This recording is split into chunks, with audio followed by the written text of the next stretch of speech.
Hi, how are you? Hope you're well. So today I thought it would be kind of fun to start a little mystery thriller reading vlog. I've really been in the mood to listen to them. There has been about 4 books on my radar as of late, and I just thought it would be the perfect time to listen to them, especially since it is spooky month, and what better time to read mystery thrillers. So yeah, this isn't like my Halloween video that'll be posted at the end of October, but I just thought like this would be a great themed video for this month. So like I said, there's probably 4 that I'm going to read, maybe only 3. We will see. I'm kind of figuring stuff out as I'm going along with it, but yeah, I hope you enjoy.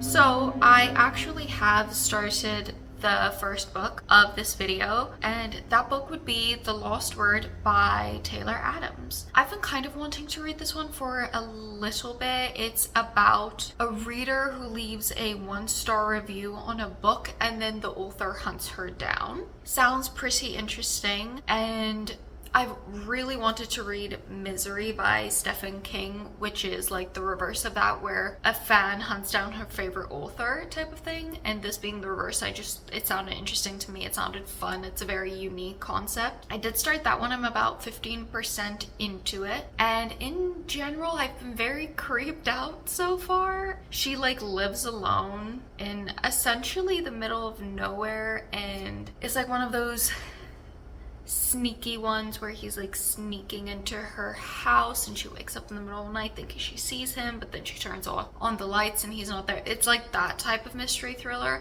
and considering I listened to it with headphones in whilst I'm alone at home, creeps me out. It really creeps me out. I'm definitely very on edge today, and I think I will be until I finish this book and a little bit after. But I guess that's a good thing, because this is a mystery thriller and I'm thrilled. I'm scared, if you will. So far so good.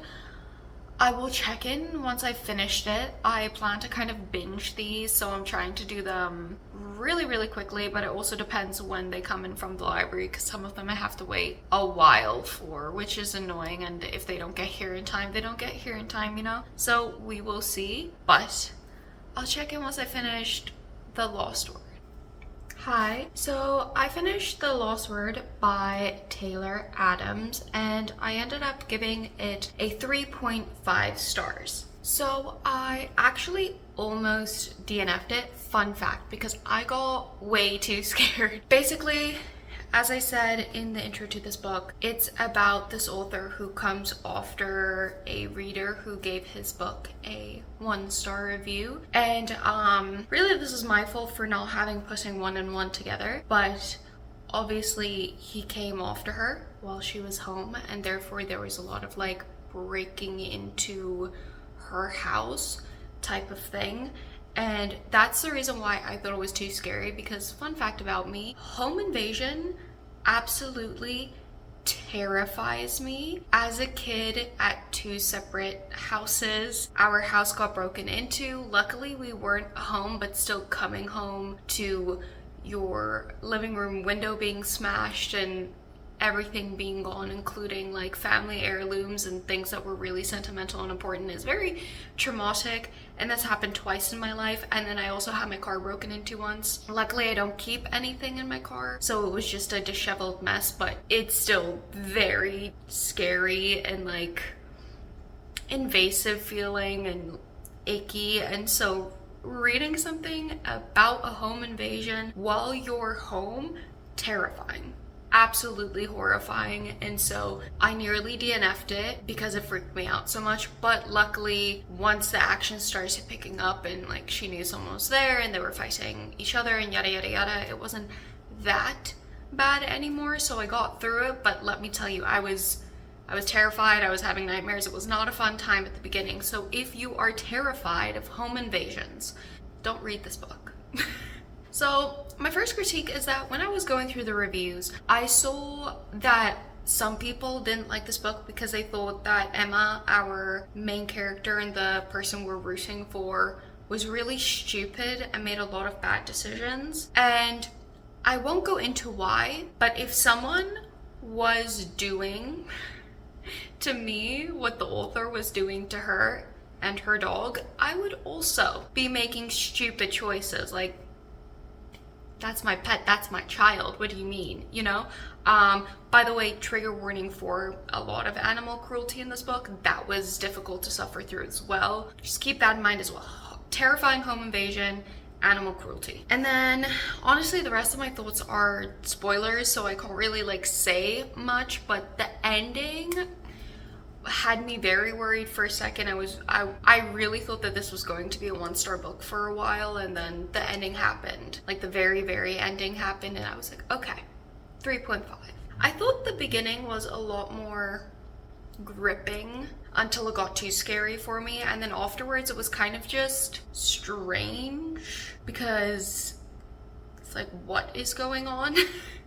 So yeah, it's not, you get the answers to the questions that you're asking, so it's not like an open-ended ending or anything like that. However, it is just like, for a lot of the second half, you're kind of just sitting there reading it like, what is happening right now? Like, who is who, what is what, where is where? I'm confused. So yeah, it's a very weird read in that aspect, but overall it was decently good. I enjoyed my time with it for the most part, and I can understand why there are some people that absolutely love this book. So it's good. I would recommend it, but not if you are terrified of home invasions like I am, because that genuinely gave me nightmares for like a week straight. It was not fun. So yeah, on to the next book.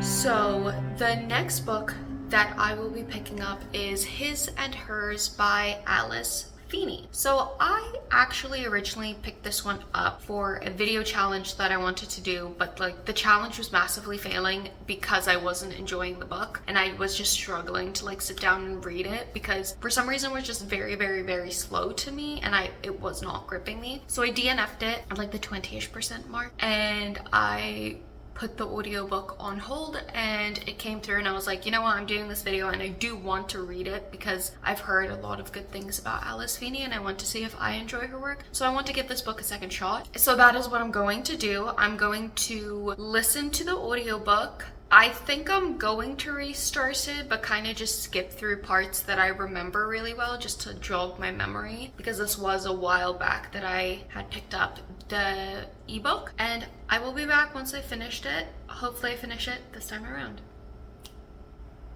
Hi, I have officially finished His and Hers by Alice Feeney, so thank goodness, what a relief, and I ended up giving it 3.75 stars, so overall pretty good. So as we know, I originally DNF'd it because I thought it was boring, and to be perfectly honest, I still kind of stand by that. When I was listening to the first section again, I still thought it was kind of boring. At the beginning, the first 25%, it's not gripping, really, and that's honestly just a fact, at least in my opinion. I don't want to judge Alice Feeney based off of this one book though, because I've heard so many good things of her, so I definitely do want to listen to more of her work before I decide if she is an author that I personally enjoy. But based off of this one, I kind of feel very mixed about it. So in general, I do think she's an audiobook author for me, just based off of this one, since the beginning is so boring. I think I would struggle physically reading her books rather than listening to them. I thought the audiobook was very well done, so there is that. But in general, I just do think that she's an audiobook author for me. My main issue with this book is that it was incredibly dark. There was animal cruelty, essay, there was a lot of dark topics happening quite frequently, to be honest with you. Some self-exploration thoughts as well. I'll put all the trigger warnings in the description for this book, but it was a lot of dark content, which I'm not personally a fan of, because listen, okay, I do understand that mystery thrillers are light reads. Like, I don't go to a mystery thriller to have a light read. I go to mystery thrillers to have an engaging read, which is why I read so much Frida McFadden, because it's just like, I am here just to be absolutely addicted for 3 days and then move on with my life. And so I do understand that mystery thrillers often do have some dark topics, but I prefer the less the better, you know? So I really don't like mystery thrillers like this one where it's really dark. There's a lot of dark things happening.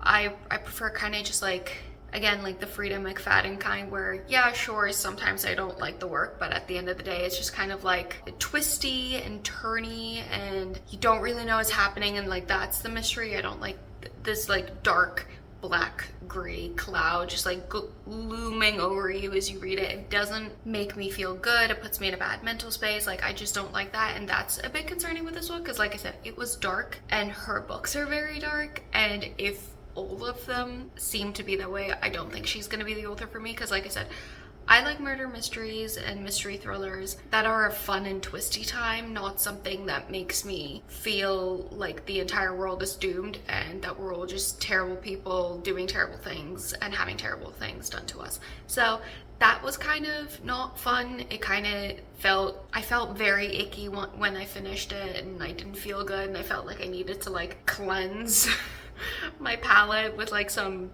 mind-numbing content. Like, it was rough. I need to like read something light after this. So that was my one issue with it. And then a lot of my other thoughts are also spoilers, so I won't be discussing them too much, but the plot twist of who the murderer was I found very interesting. I wasn't expecting it at all. Like, I knew who it wouldn't be. You know, I was like, there's no way it would be this person, but the person it ended up being was very shocking to me. And then in addition to that, the victims and the reason for why they were taken out was really interesting because it's one of those books where it's kind of like, am I on the bad guy's side with this? Because I don't think I should be, but I kind of am type of thing. But you're like finding it out as you go. So it's kind of like, oh no, a victim. And then you find out things that victim did and you're like,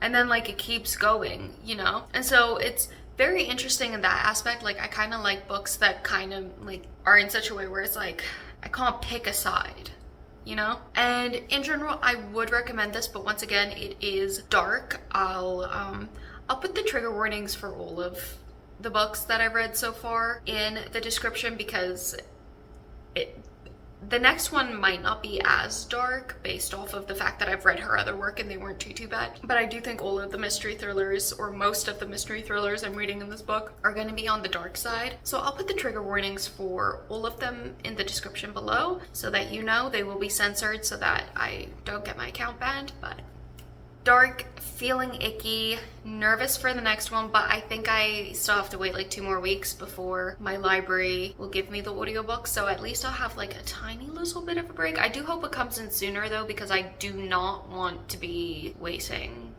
forever for this book. So yeah.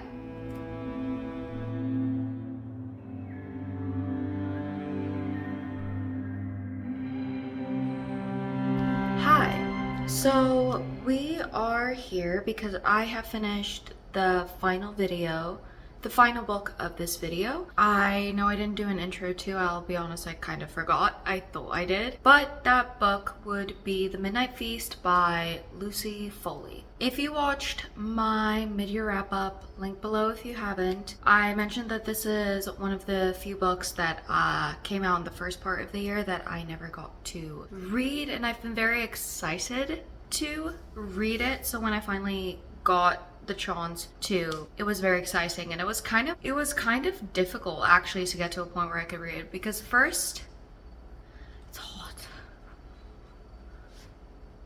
Because first I tried listening to it with my boyfriend, but he just wasn't interested or in the mood for it, so we stopped after I think 3 chapters. And then I was like, I'm just gonna borrow the ebook, so I put it on hold. I wasted months, started reading it, and that's when I hit like peak slump that is kind of just, like continuing on very badly. I stopped reading and I was like, okay, I'm just gonna listen to the audiobook because I do want to read it, but I don't have it in me to read it. So I put the audiobook on hold and waited like another 12 weeks, I think. And I finally listened to it. I ended up giving this book 3 stars, and I won't lie, it felt kind of weird to me at the beginning of it. It really did feel like a copy and paste of both The Guest List by Lucy Foley and then also His and Hers by Alice Feeney, which I really wasn't the fondest of. I would say about like the first half, just over halfway point, it truly just kind of felt like I was reading a combination of books that I'd read before, and I really didn't like that. The Guest List more so was because of the way that the book was formatted in terms of the different characters and stuff, which is more understandable since it's literally by the same author and this is just how she writes. And then plot-wise, not completely, but there were just a lot of similar elements to His and Hers. So yeah. However, when I got to the 68% mark, things did kind of flip for me a little bit and I felt a lot more intrigued by the story because the past and present timelines started connecting quite a lot because it is dual timeline. So they started to connect a little bit and that's where it got interesting. And although the twist wasn't necessarily like jaw-dropping or the most insane thriller that I'd ever read, I did think it was good and it was fun, and there are some parts that I saw coming and then some parts that I didn't, so it was kind of just like a mid-thriller for me overall. I'll be very honest, this is not my favorite thriller by a long stretch, but it did end up on a much higher note than it started because, like I said at the beginning, it just felt very copy-paste, and so it really wasn't fun to read because it just felt like, oh, I'm reading a book that I already read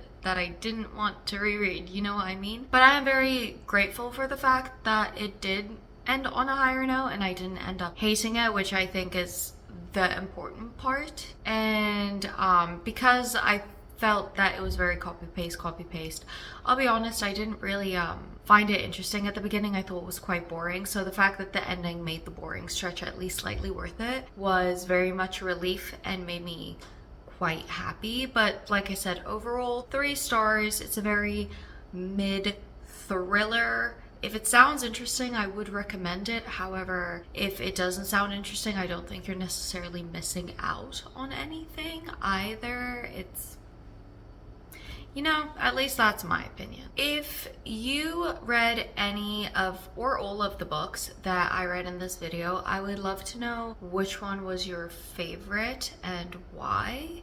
If you like me or my videos, I would really appreciate a like, comment, and subscribe if you feel like it. I hope you have a wonderful day. Thank you so much. Bye.